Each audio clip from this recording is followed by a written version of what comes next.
Nous, on a le droit au petit salon. C'est confort en plus. Ouais, c'est pas mal. En fait, on vous accueille dans notre propre podcast. Bonsoir, donc moi c'est Anaïs et j'ai eu un peu la chance de tomber dans l'entrepreneuriat. C'était un petit rêve, mais pour le coup, moi j'ai pas osé. Et finalement, je me suis retrouvée dans l'entrepreneuriat par des rencontres et un peu un hasard. Et j'ai monté une boîte dans l'insertion professionnelle et la tech pendant 5 ans. J'ai vécu les hauts et les bas. Et en fait, j'ai adoré cette expérience. J'ai trouvé que c'était une expérience transformante. Et c'est pourquoi j'ai rejoint l'association Live for Good en tant que directrice générale pour justement contribuer à la mission de cette association, qui est de permettre aux jeunes de tous horizons, où qu'ils soient, en France, partout sur les territoires, dans les quartiers, en plein centre-ville, dans le Marais, qu'ils aient fait HEC ou pas, qu'ils n'aient pas le bac, d'accompagner tous ces jeunes-là pour leur permettre de se lancer dans l'aventure entrepreneuriale avec une motivation dans l'axe social mondial. Et du coup, moi, je suis hyper contente d'avoir ce soir Clara, puisque Clara, c'est la fondatrice du GoMed. Tu as été accompagnée par Live for Good. Tu viens de finir ton accompagnement avec Live for Good. Et pour moi, Clara, elle incarne justement toute cette génération de jeunes qui ont envie d'entreprendre différemment, d'oser, de créer, d'apprendre. Et du coup, ensemble, on va parler de ton parcours, de tes défis, et ce que ça signifie oser quand on est jeune femme entrepreneur aujourd'hui. Clara, tu peux nous raconter un peu déjà ce que c'est GoMed et ton projet? Oui, bien sûr, merci Alice. Alors du coup, GoMed, c'est une solution numérique qui vise à désengorger les urgences hospitalières. En gros, nous, on vise vraiment ceux qui ont marre d'attendre aux urgences.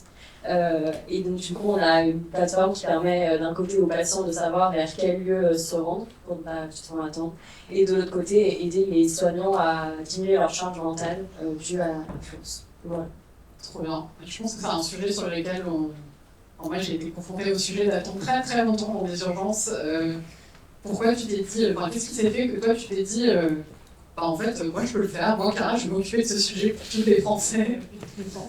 C'est une bonne question. Je pense que c'est remonté à très très loin, où en fait, depuis que je suis petite, j'ai eu la chance d'avoir un grand frère qui est très proche en âge de moi. Et du coup, depuis toute petite, j'ai un peu suivi les pas de mon grand frère. Je me suis dit, en fait, si lui le fait, moi je peux le faire aussi. Et du coup, j'étais très indépendante très vite, finalement, parce que lui, il a été aussi assez rapidement. Et donc, du coup, j'ai toujours été à l'aise de gérer des projets, de me mettre sur le devant de la scène dans un groupe, de prendre les choses en main. Et en fait, j'ai suivi un parcours plutôt scientifique. Alors, de base, je me destinais à être dentiste. Et en fait, j'ai raté la première année d'études de médecine.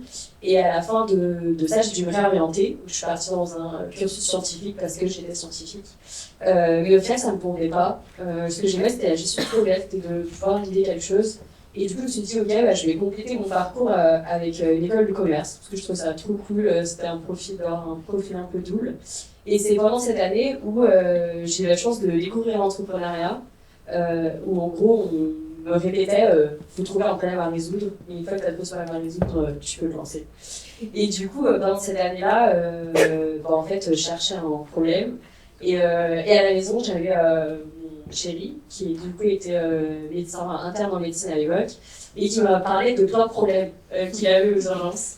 Et je me suis dit, c'est dingue, en fait, on me demande des problèmes, et là, je peux en écrire un livre. Donc, du coup, je me suis dit, je vais m'intéresser à ces problèmes-là, je vais explorer petit à petit toutes ces choses-là.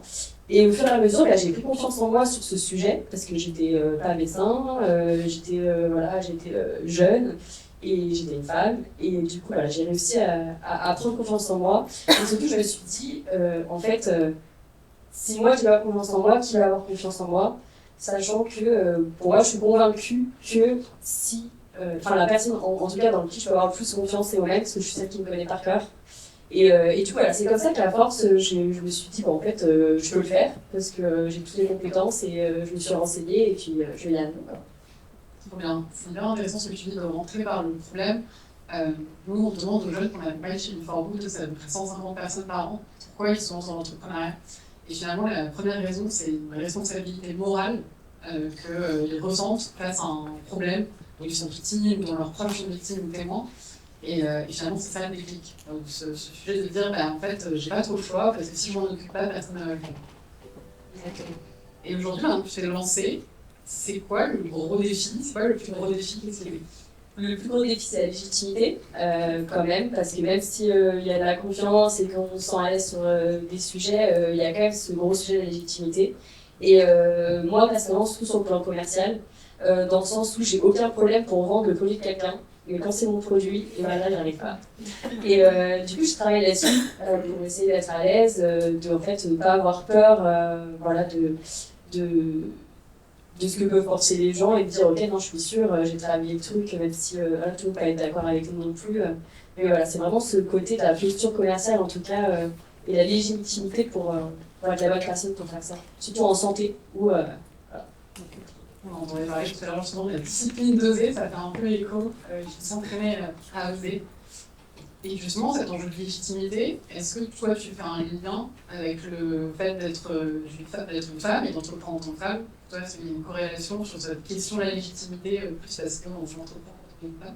Carrément. J'ai pas choisi le secteur le plus facile, mais une un peu des remarques que j'ai souvent eues, c'est ah mais je fais ça toute seule. Comme si c'était pas possible de faire ça tout seul, alors que je suis dans un incubateur et toutes les personnes qui sont alors quand j'étais accompagnée par les Formout, toutes les personnes autour de moi qui sont des hommes, on leur a jamais posé cette question.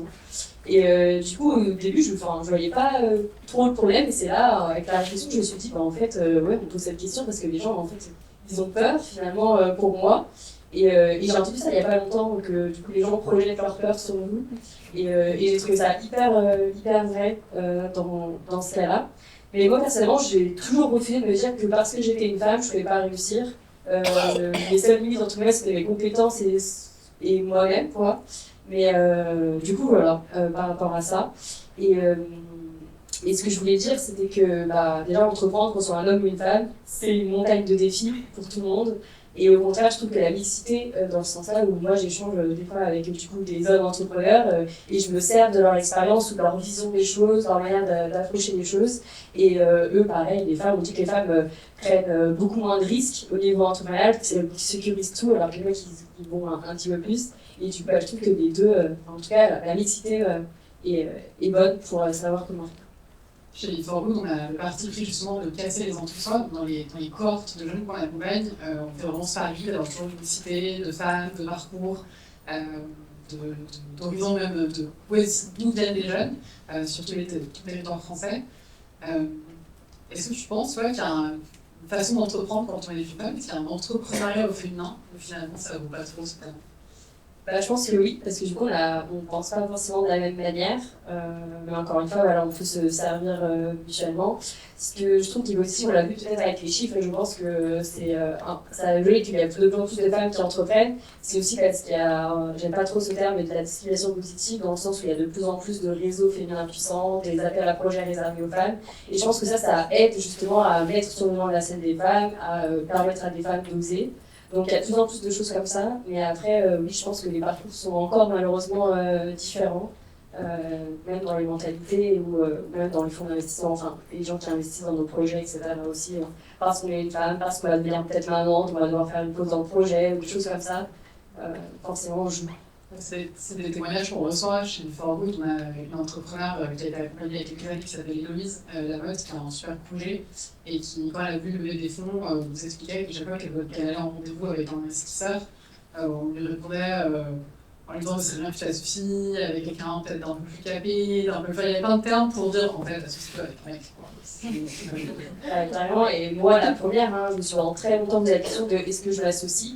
Et même pour vous dire, je jouais le joker de mon chéri, du coup en disant bah voilà, j'avais un médecin avec moi dans l'équipe et c'est un mec en plus. Mais donc pendant très longtemps, j'ai même réfléchi à ça, à m'associer, mais après, mon côté, c'était pas m'associer forcément avec un homme et avec des compétences. Mais en tout cas, oui, il est vrai qu'aujourd'hui, forcément, ça joue encore malheureusement.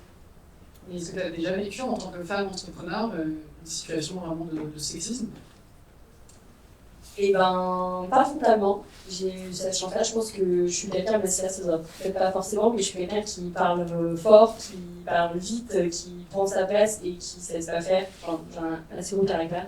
Et je pense que du coup, pour l'instant, personne n'a trop osé me rentrer dedans là-dessus. Donc tant mieux. Mais par contre, si après, il y a quand même des croyances autour de nous dans ma famille où on me dit, ah, mais enfin, où tout en est ton projet, on a l'impression que c'est un petit projet, un petit truc comme ça, alors que non, c'est un gros truc, et que je pense que autour de moi, les gens ont quand même peur que j'arrive pas, et c'est pour ça que je me suis aussi tapée à côté avec mes études en me disant, avant de me lancer, en fait, j'y suis allée à mon rythme, et j'ai sécurisé tout autour.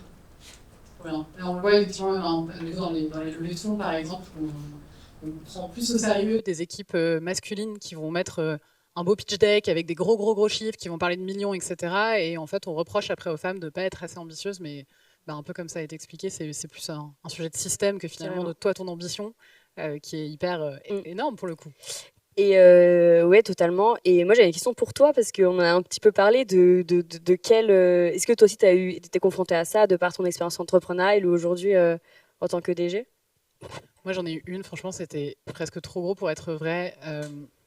C'était un client dans ma première boîte, Simplon Prod, qui a appelé un jour. Il était vraiment pas content. Il y avait plein de trucs qui allaient pas sur le projet qu'on lui avait vendu. Je décroche et il me dit je veux parler à quelqu'un quelqu'un qui peut prendre des décisions. Je lui dis oui, c'est moi. Il dit non, je veux parler à quelqu'un qui peut engager la responsabilité de la boîte. Je dis oui, c'est toujours moi. Il me dit non, je veux quelqu'un qui va vraiment comprendre la stratégie et la vision de la boîte et qui du coup va pouvoir me répondre sur où est-ce que vous allez aller. Du coup, j'ai ouvert Google, j'ai cherché la définition de mandataire social d'une entreprise et je lui ai lu. Et je lui ai lu pendant genre 5 minutes le texte de legifrance.gouv ou quelque chose comme ça. Mais ça m'avait vraiment choquée et déstabilisée parce que pour le coup, j'avais pas vécu d'autres situations aussi frontales. Donc très déstabilisée par ce moment quand même. Et ça fait un peu écho à ce que tu disais. Ce que je trouve difficile, c'est que du coup, ça retombe sur les femmes d'avoir un peu ce cliché du gros caractère, d'être un peu ce profil rouge qui va parler fort et s'assumer, alors que y a plein de types de personnes, au-delà de féminin, masculin. Et du coup, finalement, ça devient presque un sujet de venir s'identifier à ce qu'on pourrait dire être plus masculin pour exister. Carrément, c'est carrément ça. T'as tout compris. Alors, une fois qu'on s'est dit tout ça, toi, si tu devais donner un conseil, c'est toujours une bonne façon de conclure, un conseil pour oser se lancer dans l'entrepreneuriat, qu'est-ce que ce serait?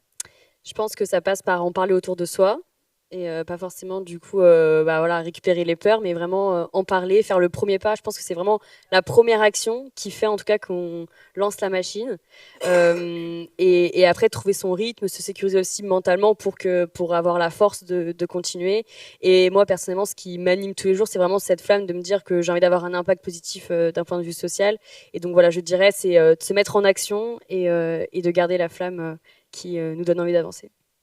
Ce sera un très joli mot de la fin.